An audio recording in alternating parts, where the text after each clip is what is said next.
आज पहली वीडियो है मेरी यूएफसी के बारे में। कोई नहीं, जिस बंदे को भी भाई यूएफसी का अगर कुछ चाहिए होगा तो मेरे को बताना। मैं बहुत देर से यूएफसी देख रहा हूँ। खबीब, कॉनर, टोनी फर्ग्यूसन, ये जस्टिन गेजी जब ये नए नए थे मैं तब से देख रहा हूँ यूएफसी। हाँ तो ठीक है, आज हम बात करेंगे जो 21 अक्टूबर को यूएफसी का इवेंट हुआ 294, उसका मेन इवेंट और अंशु जूली वाली फ़ाइट। तो बेसिकली पहले हम बात करेंगे जो हमारी अंशु जुबली की फ़ाइट हुई। तो देखो यार, हम सब इंडिया ने बहुत हाइप रखी थी, मतलब हमने बहुत हाइप उठाई थी अंशु जुबली की। तो बट वो हार गया। इसके रीजंस हैं, मतलब मैं फुल अभी भी मैं उसको अंशु जुबली को मैं सपोर्ट करता हूँ क्योंकि वो इंडिया का फाइटर है भाई, तो मैं उसको सपोर्ट करूँगा चाहे वो हारे जीते कुछ भी हो। उसके हारने के बहुत सारे रीज़न्स हैं। एक रीज़न ये था, जब इनका वेट किया था तो अंशुल जुबली का वेट जो था वो तो प्रॉपर था, ठीक है। जब भी यूएफसी में फ़ाइट होनी होती है तो एक दिन पहले उनका वेट किया जाता है कि वो उस डिवीज़न में फॉल कर भी रहे हैं या नहीं। तो अंशुल का वेट आया था 155.5 पाउंड्स और माइक ब्रीडर ने वेट मिस किया था, उसका आया था 159 पॉइंट कुछ आया था वेट। तो उसने वेट मिस किया था। इसके बारे में अंशुल से पूछा गया तो अंशुल ने खुद फाइट एक्सेप्ट की क्योंकि उसके पास कोई ऑप्शन नहीं था। उसको भी पता था यार कि वो एक तो उसको मौका मिला था UFC 294, इतना सही कार्ड इस साल का, वो भी अबू धाबी में। तो उसने ये फ़ाइट उसको एक्सेप्ट उसने कर ली, उसने वो चीज़ नहीं देखी, वो जो अच्छी चीज़ भी है। पर उसका माइक ब्रिडन को भी फ़ायदा हुआ है क्योंकि वेट बढ़ना उस टाइम पे जिस टाइम वेट मतलब किया जाता है उसके बाद 24 घंटे या उससे ज़्यादा का मतलब 36 घंटे कुछ इतना टाइम रिकवर करने के लिए मिलता है इंसान को। तो उसमें बंदा ज़्यादा से ज़्यादा 10 किलो कुछ इतना ही मतलब रिकवर कर पाता है और माइक ब्रेडर ने आगे ही वेट मिस किया हुआ था। तो उसका जब हम ऑक्टागन में हमने देखा तो अंशुल जुबली और वो उन दोनों में वेट डिफरेंस बहुत ज़्यादा था। अंशुल जुबली थोड़ा दुबला पतला लग रहा था अभी भी, और माइक ब्रेडन थोड़ा हट्टा कट्टा लग रहा था भाई उससे। तो यही एक रीज़न ये रहा, और एक रीज़न ये भी है कि अंशुल जुबली को अभी एक्सपीरियंस नहीं है। अंशुल जुबली को इस टाइम एक्सपीरियंस नहीं है, ये इसकी दूसरी फाइट थी तो इनएक्सपीरियंस सामने दिख रहा था। और माइक ब्रिडन ने पहले ही 4 फाइट्स कर चुका था वो यूएफसी में, तो ये उसको एक अच्छा लक भी था उसका और एक्सपीरियंस भी दिख ही रहा था। पहले दो राउंड में अंशुल जुबली अच्छा कर रहा था, एकदम टेक्निकल फाइट कर रहा था। वो ऐसे पहले घुटना ऐसे नी करके फिर वो पंच दे रहा था, तो वो अच्छी फाइट कर रहा था। माइक ब्रिडन को उसने कंट्रोल में रखा हुआ था। लेकिन लास्ट राउंड में जब पता लगा उसको माइक ब्रिडन को कि भाई अब तो वो हार रहा है, तो फिर वो एज ए मतलब एक होता है ना कि वो थोड़ा ब्रूटल हो गया, वो बड़ा ही ब्रूटल हो गया वो ठीक है, क्योंकि वो नॉकआउट निकाल रहा था। 2 राउंड वैसे भी वो जीत चुका था, तीसरा राउंड में उसको पता था कि अब ये इस राउंड में अगर वो डिफेंस ही करता रहा तो फिर डिसीजन विक्ट्री से अंशुल ने जीत जाना था, इसलिए वो नॉकआउट निकाल रहा था, वो ब्रूटल हो गया। तो जब 1-2 पंच लैंड हुआ अंशुल पे तो वो अंशुल हमें दिख रहा होगा वो थोड़ा पजल हो गया, उसको समझ नहीं आ रही थी, वो डिफेंस ही नहीं कर पा रहा था।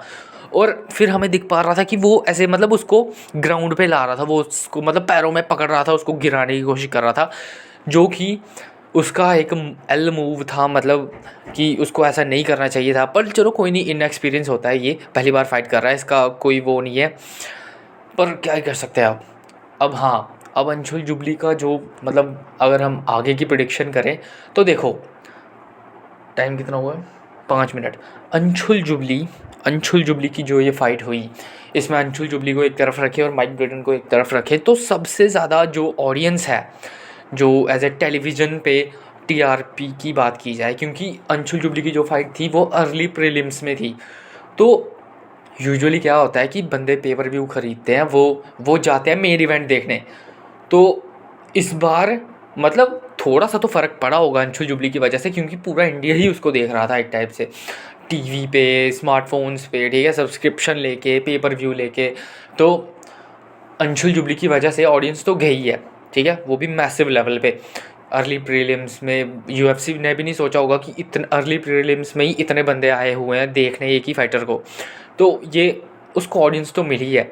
तो एक कॉन्ट्रैक्ट जो रहता है यूएफसी का, उसमें 3 फाइट्स रहती है, 3 फाइट्स तो मतलब 1 साल में उसको मिलती हैं। और अंशुल जुबली की मतलब जिस तरह से उसकी फ़ैन फॉलोइंग है, उसकी हाइप है, उसको फाइट्स और मिलेंगी। 1 साल तो उसको फाइट मिलेंगे, उसके बाद भी मिलेंगी, वो कोई प्रॉब्लम नहीं है, अंशुल जुबली को फाइट मिलेंगी, उसकी आप टेंशन मत लो। तो हाँ, अंशु जुबली कहीं नहीं जा रहा अब यूएफसी से। उसके पास हाइप है, उसके पास ऑडियंस है, उसके पास फॉलोअर्स हैं, बहुत कुछ है उसके पास। अंशु जुबली कहीं नहीं जा रहा। अच्छा, दूसरी फाइट जो को मेन इवेंट, कमरू उस्मान और कमज़त चिमाएव। ये फाइट मैं तो देख रहा हूँ कि ये फाइट तो मेन इवेंट से भी सही गई। मैं रात को देख रहा था भाई, मेरे को ऐसे धक धक हो रहा था इतना तेज़ जब ये फाइट हुई। जो कमज़त है, ठीक है, कमज़त जो पहले राउंड में एकदम इतना तगड़ा रहता है, वो ऐसे मॉन्स्टर लगता है पहले राउंड में।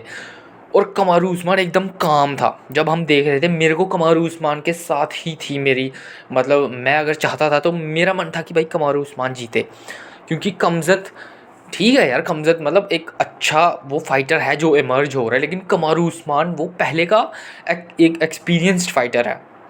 उसका टेक डाउन डिफेंस इतना तगड़ा है जिसने भाई उस्मान ये कमज़त कोई नहीं छोड़ा भाई। कमज़त कितना जैसे ही आया वो सीधा ही पैर में पड़ गया। कमारू उस्मान ने उसको नहीं छोड़ा भाई। कमारू उस्मान ने पहला राउंड कैसे सरवाइव किया, ये सल्यूट है भाई उसका। है भाई, सामने दिख रहा था, एक्सपीरियंस दिख रहा था। पहले राउंड में वो उससे बचा, वो भी इतने सही तरीके से, ऐसा दिख रहा था कि वो इंटेलिजेंट है, उसको पता है किस चीज़ को कैसे हैंडल करना है। कमारू उस्मान इंटेलिजेंट था, वो काम रहा। दूसरे राउंड में जब आया तब कमज़त तब स्ट्राइकिंग करने लग पड़ा, और कमारू उस्मान को तो स्ट्राइकिंग भी आती है। वो स्ट्राइकिंग कर रहा था, स्ट्राइकिंग में उसने अपना एक्सपीरियंस दिखाया। वो कमज़त चाहे बार बार ज़रूर वो स्टैंस चेंज कर रहा था, कभी ऑर्थोडॉक्स कभी साउथ पॉ, पर उस्मान ने फिर भी अच्छा खेला। उस्मान ने दूसरा राउंड, इसीलिए तो भाई दोनों का, जब तुम लास्ट में देख रहे होंगे, पहले दो राउंड टाई रहे, दोनों के सेम पॉइंट्स रहे, ठीक है।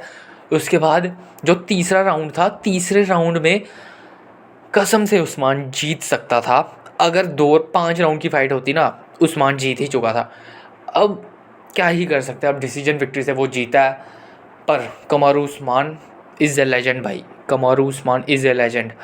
उसने इतना सही खेला, कमज़त को वो हरा ही गया था। कमज़त की क्या ही कैपेबिलिटी थी कि वो टेक डाउन कर लेता है। टेक डाउन डिफेंस उस्मान का सबसे ज़्यादा है, ठीक है, उसको कोई हरा ही नहीं सकता। जिसका पूरी यूएफसी में टेक डाउन डिफेंस सबसे ज़्यादा है, उसने कमज़त को नहीं छोड़ा उस चीज़ में। और कमज़त हमेशा हमें दिखा है वो स्ट्राइकिंग में थोड़ा ऐसे ढीला ही रहा।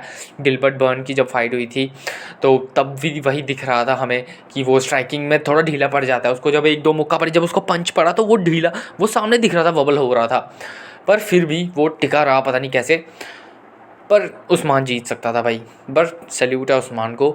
मेरे को दुख हुआ यार, उस्मान जीतना चाहिए था, पर चलो कोई नहीं, डिसीजन विक्ट्री हुई। उसके बाद मेन इवेंट, इस्लाम मकाचिव और अलेक्जेंडर वोल्कानोव्स्की। भाई मैं सोच ही रहा था कि यार ये फाइट कितनी, मतलब वॉर थी भाई ये, पर वो वॉर हुई नहीं, पता नहीं कैसे। अलेक्जेंडर भाई अब अलेक्जेंडर के पास भी भाई थोड़ा डिसएडवांटेज मेरे को जो पर्सनली लगता है कि उसकी हाइट एक छोटी है, ठीक है, हाइट एक छोटी है।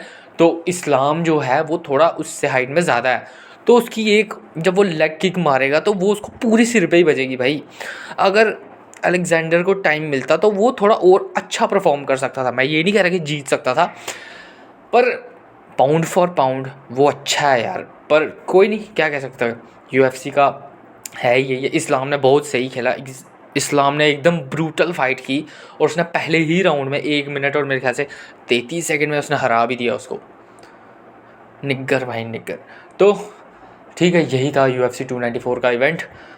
अगर तुम्हें भाई और ऐसे इवेंट की न्यूज़ वगैरह कुछ चाहिए होगी तो बता देना मेरे को, मैं देता रहूँगा बीच में रैप के साथ साथ। अभी मेरे को और भी कुछ करना था, मेरे को ये करना था अपना, क्या बोलते हैं, MMA के ट्रैक पे वो करना था, वो सब कुछ भी करना था, पर चलो करता हूँ धीरे धीरे, कोई नहीं। आज ये देख लो, ठीक है, नमस्कार।